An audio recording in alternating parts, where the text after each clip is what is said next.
My first question is, how do you develop a concept for your work? Um, well, that's an interesting question. I don't really think of, I don't think of my work in terms of concepts, or I don't think of my work in like conceptually. I kind of, I show up and try and work as instinctively and impulsively as I possibly can without thinking too much, Mm. which is actually um, kind of impossible. But I don't map out big ideas and then go in and carefully, thoughtfully execute them in the studio. Now, what happens is when you work at something like this all every day, you develop, you end up developing a very specific visual language with specific vocabulary words, just like anybody else, regardless of whether they're making something that's abstract or representational. And so, um, one piece looks similar to the next piece, which looks similar to the next piece. But having said all that, I try not to have too many preconceived notions or concepts in mind before I begin. Mm. And you just start, you have all these tools in your tool belt, metaphorically, not literally, or well, maybe literally too. And you just kind of try and intuitively pull them out as you need them without overanalyzing it. But there Mm. are artists out there who call themselves conceptual artists, and they literally have a concept. Um, and as you go out into the world and look at more work, you'll see right away as you go to museums and galleries, you'll see exactly what I'm talking about. And you have to sometimes see it in person, to really understand what I'm alluding to. But there are artists out there who they call themselves conceptual artists, and they have a concept, and then they map it out, and they have instructions, and they just go execute the concept either by themselves or with some sort of help. Hmm. Did that answer your question?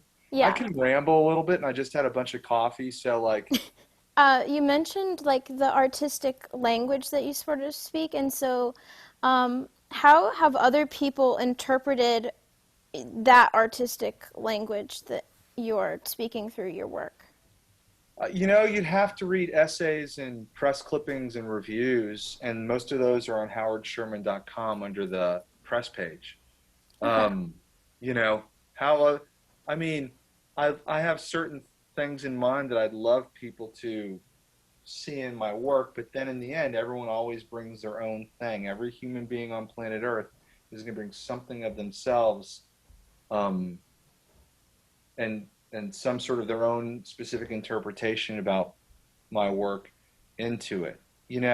It's kind Hmm. of like we're having a conversation here, and you're going to have one interpretation of the conversation because you're one human being with your life experience, and I'm going to have a different interpretation of the conversation because I have a different human being with a different life experience, and we're going to walk away with, hopefully we'll have enough in common to where we can understand each other, but there's a good chance we're going to walk away with some sort of different meaning from one another Hmm. based on this conversation. Hmm. Does that make sense? Yeah. Yeah. That's why so many people have miscommunications. And Yeah. it's even worse when you're texting or emailing and you're not talking directly, you know? Exactly. Like, and so much of that also has to do with your body language and all of that. Not to be overly analytical, but Hmm. maybe I am being a little overly analytical. But Um, and so I just want to quickly go back to something you said before, is a lot of your art is representational. Um, and so what sort of things have you seen that you unconsciously reveal in your artwork, like reoccurring tropes or stories that you tell? it's a great question. But I want to say one thing on based on what you said.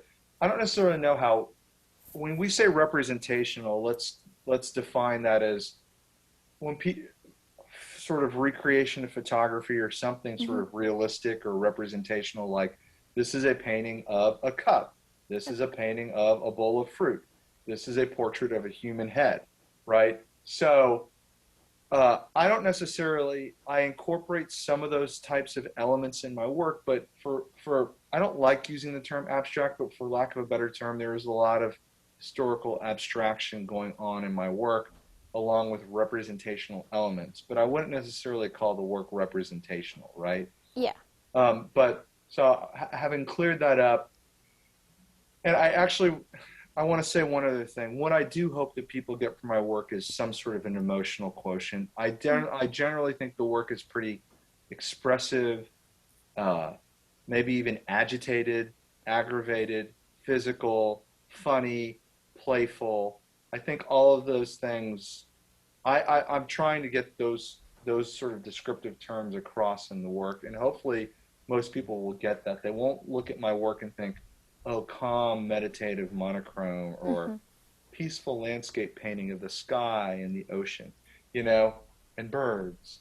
You know, even the way I describe that to you, I use a calmer tone to my voice, but I'm not Mm-hmm. really doing that. I'm doing something else that pours a lot more salsa on the chips, so to speak, you Mm-hmm. know? So, um, having said all of that, I hope that your next part of that was you were asking me what are the tropes in the work?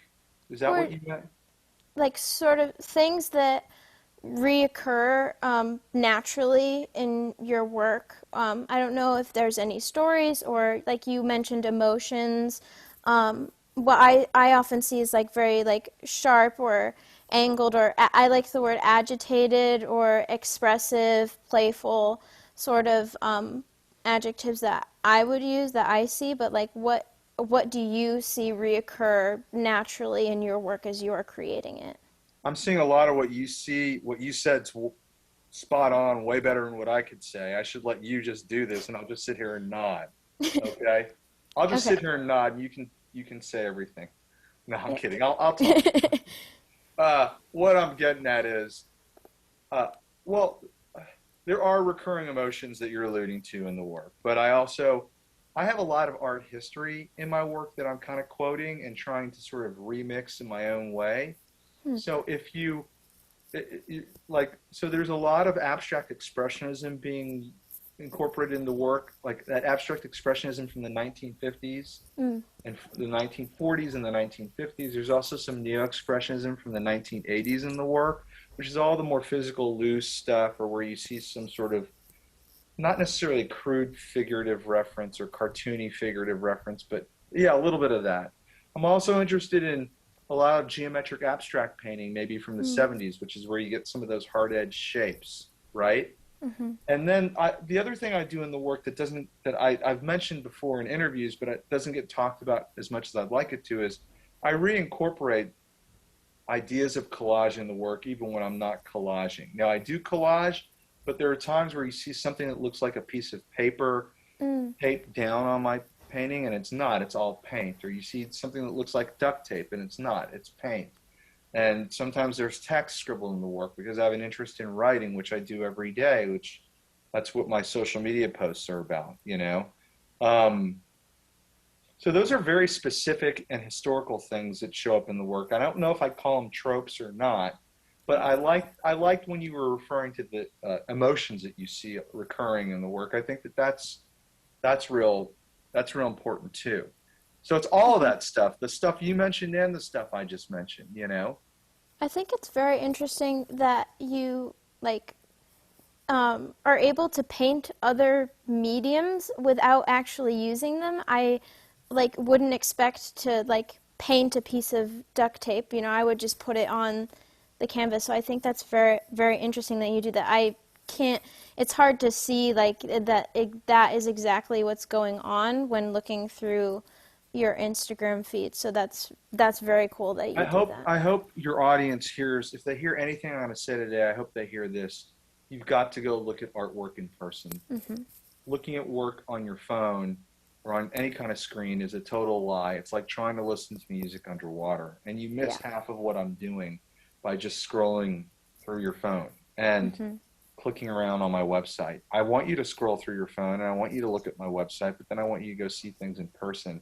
You can always buy them. Some of them are very inexpensive. People can, your parents, you know, maybe you, who knows, um, y'all can buy things and look at them every day. But Hmm. there's more to it than that.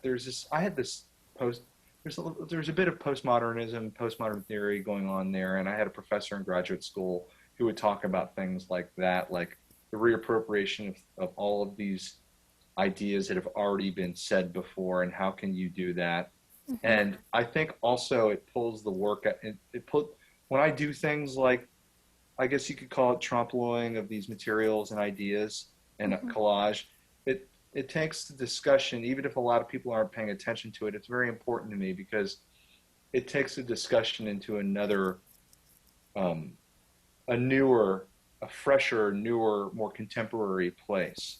So it's a reappropriation of collage, yet there's also something that might look like abstract expressionism and this and that and this and that. And it's a sort of remix in 2021 of something that's been, of different ideas that we've been churning through for the last, whatever, 70, 80 years, maybe Mhm. even longer, you know? Mhm. Um, and, there aren't that many technical wizardly tricks going on there. I'm not the Mhm. most master technician, nor do I ever claim to be, but it's more about all these different sort of ideas. I think it's a little bit like, I don't think this is a great analogy, but it's a little bit like all the sampling that's done in music these days, Mhm.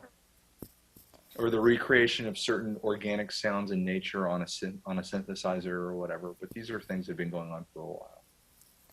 And you mentioned like the importance of seeing art in person, and I know you have been in quite a few galleries. Have you ever attended like art fairs and shown your art there, or at other in-person events that you found valuable for like yeah that process? That stuff is the most valuable. You've got to see things, whether it's in an artist studio or a museum or an art fair or a gallery. You got to see things in person. There's nothing like seeing things in person.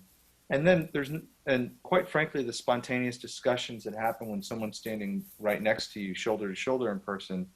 There's no way to reduplicate Mm-hmm. that on Clubhouse. You know what I mean? You're just, or Instagram or wherever. I mean, you're just not gonna, or TikTok. I Yeah. didn't want to leave out TikTok for the kids there. Uh, you know what I mean? It's like, yeah, I mean, I don't. When you mentioned art fairs, I've had galleries take my artwork to art fairs a lot. I think it's a terrible way to actually have a meaningful experience with art, but they're kind of fun in the fact that it's like, kind of, the better ones are kind of sexy and crowded, and Mm-hmm. people are like a little more amped up, and you're churning through all of this stuff in a convenient shopping mall kind of way. And it's kind of a love-hate relationship with them. But Mm-hmm. um, I prefer to look at work in a gallery or a museum in a more contemplative setting, you know. Mm-hmm. Did I answer your question? Yeah, you Good. answered my question. Okay. But now to just move on to another question that I have is like, how do you cultivate your space to like for your artistic endeavors? Like, what do you do in your space to make it easy to make your art? When you say space, you mean studio? Your studio space or anywhere that you create art. I don't know if you always create art in your studio or is that just any space that you're making art? Well, I mean, there's a book. There's a book by Jerry Saltz that I refer to a lot when I go live on Instagram, called "How to Be an Artist," and I recommend that people read it. It's pretty easy to get through too. It's a really easy read. But one thing he says, even for the most beginning artists or amateurs, your kitchen table at night after dinner can be your studio when you're starting out with a pen and paper, just drawing, Mm-hmm. all the way up to something a little more professional like me, where I've had so many different studio spaces, large spaces that I've rented that are sometimes in more industrial buildings where you know you can do more ambitious things. So setting up a studio space is a very personal, intimate thing, that Mm-hmm. everybody's studio space is going to be different. I think in your instance, maybe you're fortunate where you got a spare room in your house. Your parents will give you a spare room that you can use as a studio, or maybe, when I lived with my parents when I was much, much younger, I sectioned off part of the garage. There was a point where I paid for a taped off corner of a larger space that a bunch of other artists rented. Mm-hmm. So studio space can be almost anything. I think Mm-hmm. half of the issue is, you know, being able to set aside a designated spot where you can just sort of get into the right mindset to work. You know, I think it's hard to just, be everyone's different, but I think it's hard to sort of say my studio is in my head and I'm going to make art wherever I Mm-hmm. am. Um, I think for not everyone, but for a lot of people, it's good to have a Mm-hmm. designated physical area, and you physically move your body to that area to get in the mind to make things. That doesn't necessarily mean you can't be in the right set frame of mind anywhere else. And I recommend keeping a sketchbook with you Mm-hmm. at all times, which I don't do myself these days, but I'm always in my studio, so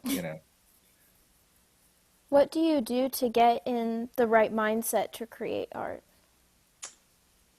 I don't really get in the right mindset. I work. It's work. I Mm-hmm. show up to work every day, whether I'm in the right mindset or not, whether I'm in the mood or not. There's a great Chuck Close quote, and I'm paraphrasing it. Inspiration is for amateurs. I got work to do. Mm-hmm. And I think there's a lot of truth to that. Mm-hmm. As people sit around waiting to be inspired or get in the right mindset, you know what they're doing? They're wasting time. Mm-hmm. You got to get work done. It's like anything else, Mm-hmm. whether you're in the mood or the mindset or not. You know, I generally have certain rituals and routines and habits every day that maybe will prompt me in one way or another. But in the end, I got to get it done, Mm-hmm. whether I want to or not. Mm-hmm. And you find that that sort of like work ethic and creating a rhythm for you, just does that propel you to want to make art more, by doing that, like setting a rhythm for yourself and always doing it? I know a lot of other artists that I've talked to have said that if they do it every day and they just do it, it becomes a need and a rhythm, and it's easier to get it done the more that you do it. Is that true I for would you? agree. I agree 100%, but I actually think everything's like that. I think Mm-hmm. even exercise is like that. You get in a rhythm and, you know, you do 10 push-ups every day, or, you know, they recommend 3 to 5 days of exercise a week, I guess, right? For most human beings. Mm-hmm. Before you know it, you'll be able to do, not only will you feel stronger, you'll be able to do more push-ups and you'll Mm-hmm. get stronger and better. And, you know, Mm-hmm. before you know it, you're a genius Yeah. of push-ups. That didn't come out quite right, but yeah. I What these people have said, I agree with 100%. It's like anything else. It's like flossing your teeth, drinking plenty of water, um, doing your art. You Mm-hmm. know, life is hard. I talk about this on Instagram all the time, and I do get concerned for the younger people out there who are given a trophy just for showing up all the time, because that's not how Mm-hmm. the world really works. Life is hard, and the people who are successful are the ones who show up Mm-hmm. and have grit day in and day out at all of the work that they need to do, whether they are in the mood or not. I hope people Mm-hmm. heard what I just said. That's probably the most important thing I could ever tell anybody, because I do it too. I Mm-hmm. get my things done and I don't wait around to be in the mood. I have certain things I've got to knock out every hour or every day, every week, every month, every year, and they got to get done. Mm-hmm. And for me, that probably, I guess that includes art. Yeah. Mm-hmm. Um, so like you, so you pursue art as a profession, and what are some of the other things that you have to do as a professional artist to stay successful? Um, It's a lot. Read, go out and look at work, have heated debates they don't always have to be heated, but have discussions and debates with other artists or people who mhm, are interested in art. I'm going to go do that tonight. I'm going to go over to the Contemporary Arts Museum. I'm going to meet two close friends. One of them's an artist. The other one's a sort of an artist, but also just a real art enthusiast and a major collector. And we're gonna go out and we're gonna look at this new show because the museum just opened up again here. And then we're gonna probably go somewhere and grab dinner and debate about it, talk about it, mhm, maybe even fight about it. And that's not always such a bad thing either, mhm. as within reason. I mean, I Yeah. don't want anyone. I'm not encouraging violence, but you know what I mean. Um, uh, what else? Reading, Yeah. looking, thinking, um, learning a lot about professional practices and business Hmm. practices. Another thing that I think is really important, whether you, no matter who you are on planet Earth, and it's something that I still need to improve at. I think everyone should learn how to sell. Hmm. Hmm. Very important, no matter what. Um, learn it. You learn a lot about yourself through your communication skills and your persuasion skills. Hmm. It's something that I'm still working on. I'm not great at it. Sometimes, especially around my own work, because I get too close to it and too emotional at times. Hmm. A lot of people forgive me for that because they see that I'm very passionate and invested in what I'm doing. But um, I think that's crucial Hmm. in life. Um, and taking some sort of classes on that, refreshers on that, are really important. It's a hard grind of a life. It really is. I'm not kidding. Yeah. I mean, I'm a little melodramatic and neurotic, but I'm not putting on there. It's a hard life. And you learn what you're made of quickly by trying to do this as a living. And I think if someone would have told me the advice I'm giving you earlier on, I would have been so grateful, because then I would have been empowered to be able to do all kinds of things or employ it in something else that I'm interested in. Hmm. And it'll put you way ahead of the game, you know. Uh, I actually ended up having one or two sales jobs after college, and um, I was reminded of how important it was, and I wish someone would have um, told me to do it sooner, regardless of mhm. your personality type. So, on still on the business side of art, what role does you touched on this a little bit?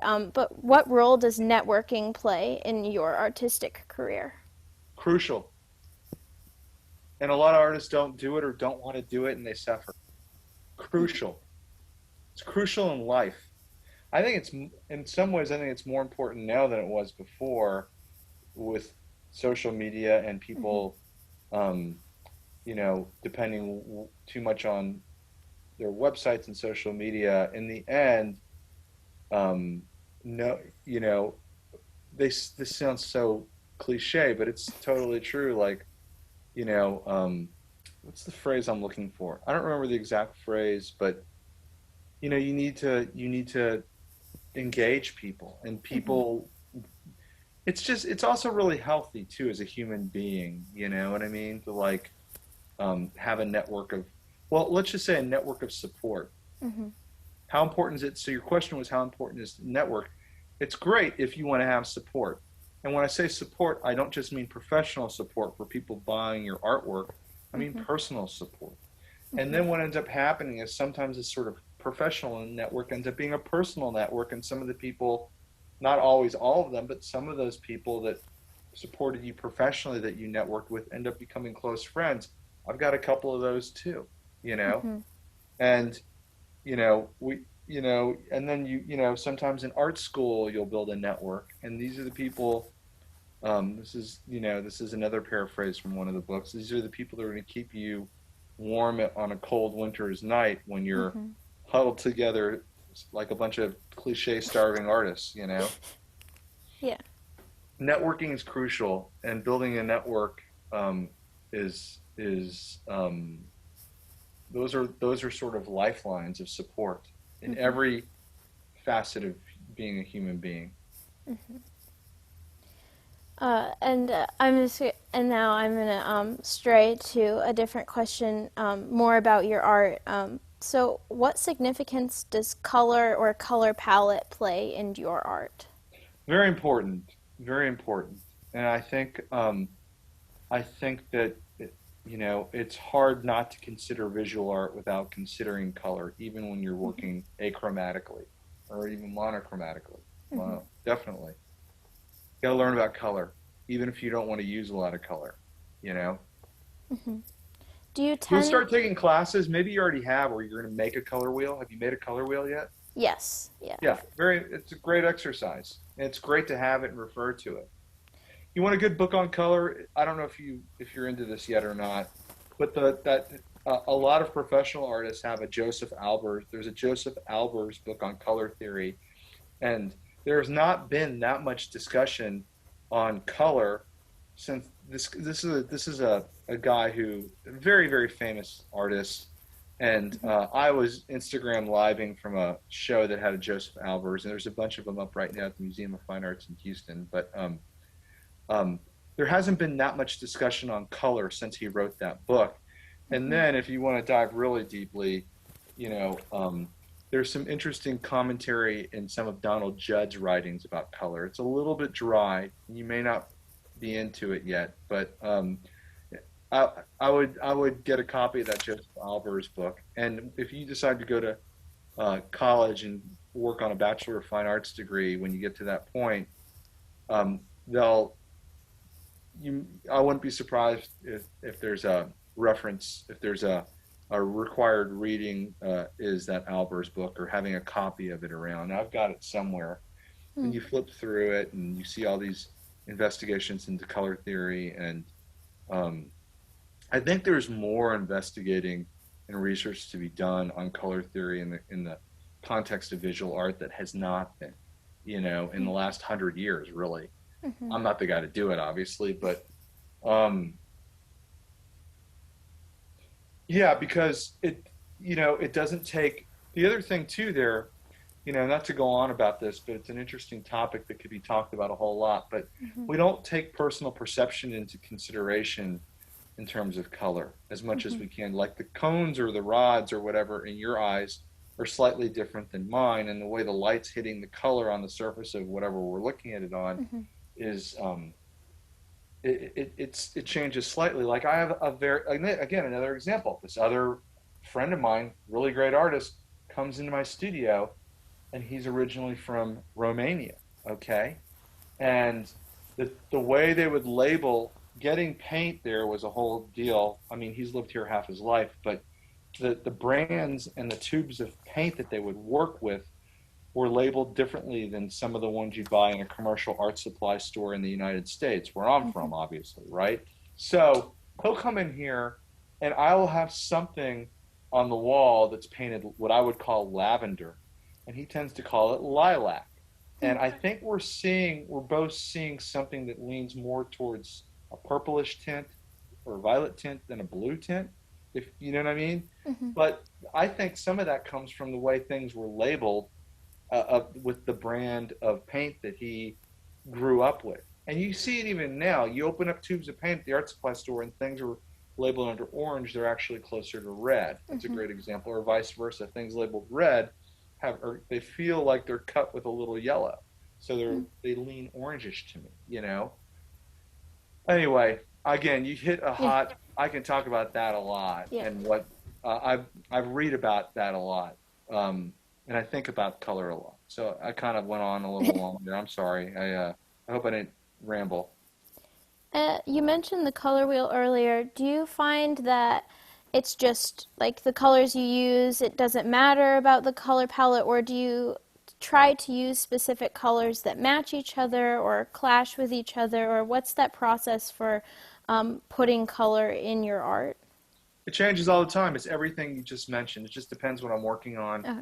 I actually realized several years ago that my starting point for a lot of my compositions, we were talking about conceptual ideas earlier. My starting point is sometimes color palettes I want to work with, you know, and those change a lot. Although I do end up gravitating back towards certain foundational colors that I'm interested in, and I have been for quite some time. It hasn't shifted that much over the course of my professional career. Mm-hmm. I find certain colors much more challenging to work with, especially in abundance than others. Like a lot Mm-hmm. of green and things get away from me. If it feels like too much primary green, things will get away from me. Mm-hmm. I think purple, as much as I love like a deep, dark purple, I think in abundant, it's a very fascinating, interesting color. A lot of artists have mentioned both these colors before, but an abundance of purple in a painting is challenging for me. You Mm-hmm. know, Mm-hmm. I can think of I've maybe made two or three in the last you know 15 or 20 years, purple Mm-hmm. paintings or paintings that feel primarily purple. Mm. So Yeah, you one hit a of hot button there with color. I can tell you that'll get me all wound up. I love color, and I am the same. Like, like I have certain palettes that I'm exploring with, and so I also could talk about color, but I'll move on since we're running out of time to like sort of my last sort of culmination of questions. When did you realize that you wanted to be a professional artist? Um, I kind of loved the idea of it for a really, really long time. And my mother says I was drawing before I could talk. But yeah, to be quite honest, I probably wanted to be a professional artist a little too much and had to learn a lot of things the hard way, you know? Mm-hmm. So I had a point, so I had 10 years off in between undergraduate and graduate school. And when I was an undergraduate, I did get an undergraduate degree in studio art, but I was more interested in being a daily comic strip cartoonist. And back in those days, they had things called newspapers. Mm-hmm. And I don't know if you've heard of a newspaper, but a Yes. newspaper is literal newspaper news and how people got their news in the last century. People read newspapers and they read comic strips in newspapers. And I wanted to be a daily comic strip cartoonist, and and I got to a point in the late '90s, well before you were around, which blows me away. I'm talking to somebody who wasn't around in the last century. I'm kidding.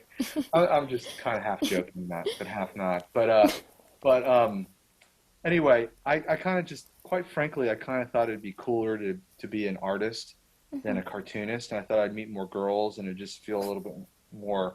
I feel a little more like a rock star or something. Mm-hmm. I didn't realize how hard it was going to be. But what happened was after graduate, I was always a little bit like you, a little bit entrepreneurial, a little bit of a hustler Mm-hmm. in that regard before I even knew it or could articulate it or had the vocabulary to say that sort of thing. But I love the idea of, and I probably longer than I can remember, I liked the idea of uh, calling my own shots and being in charge and not having to answer to anybody. But to be more specific, um, I was doing after graduate school. I was an adjunct art professor a little bit, and it wasn't the grind of it wasn't was I didn't like the grind of it, and it didn't pay very well. So Mm-hmm. that motivated me more to sort of try and do this full time. And I had some Mm-hmm. momentum going, and people were responding to what I was doing, and I was selling a bit already. So I've known for a long time. I guess I Mm-hmm. gave you a very long answer to a very Yeah. short question. I've known for a long time I wanted to do it professionally, Mm-hmm. and and it's very, very hard. Mm-hmm. Mm-hmm. It's very hard, and you got to be cut from a certain cloth to do it. And even some really great, what I would call professional artists, they don't make a living off their work, and Mm-hmm. there's nothing wrong with that. But you have to, like I said in that Instagram live, in a way, you have to want it more than you fear it. Mm-hmm. Mm-hmm. I think that's a good thing to remember no matter what you do. You got to want it more than you fear it. And if you want it more than you fear it, you're going to end up you're achieving really monumental, great things. Mm-hmm. And so my last question for you is, what challenges do you continue to face in the artistic climate, and how have you been overcoming them? Well, I face challenges in my studio every day because I don't want to make the same thing over and over again. Mm-hmm. And I don't always overcome it. I guess I overcome it by showing up every day Mm-hmm. and working, but I don't always overcome all of those things. And then um, I that's called failure, and Mm-hmm. you learn from the failure, and then you just keep overcoming by showing up. So you Mm-hmm. overcome and you also don't overcome.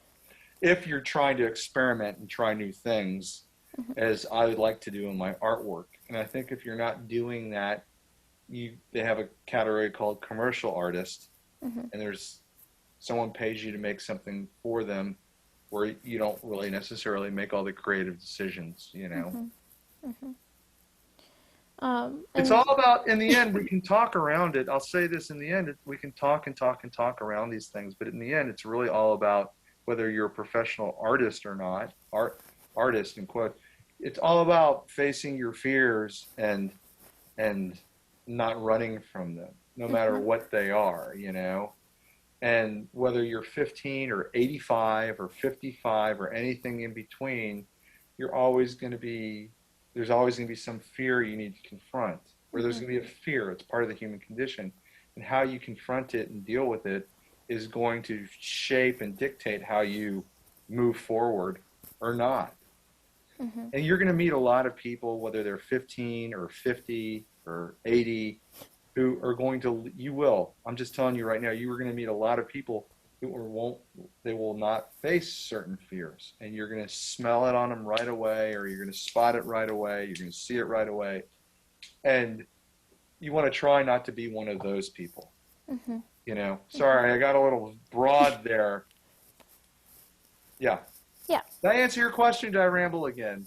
No, you definitely answered my question, and I think that's a great like. I was gonna ask like if there's anything from this conversation like that you just want to reiterate as sort of like a conclusion. Is there anything that? But you just did that. You, like basically the confront your fears and keep progressing. But I don't. I'll just leave this Work last. hard. It all Yeah. just you got to work hard. There's no special snowflakes.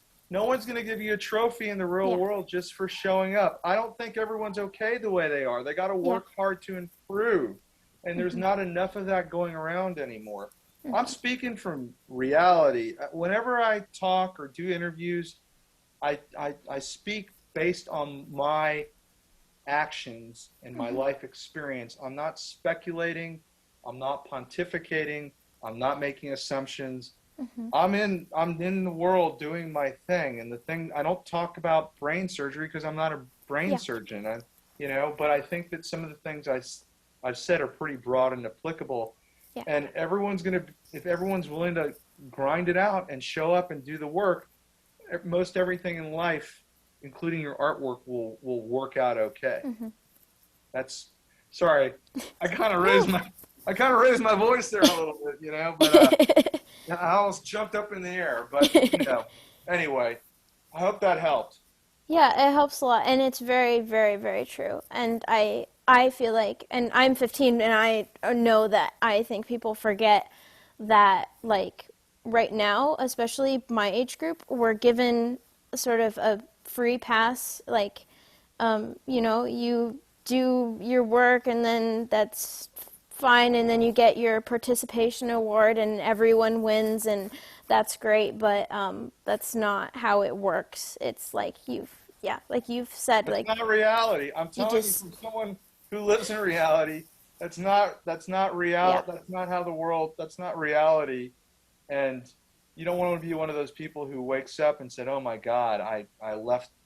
I didn't leave it all on the field. yeah, I kept some in the tank."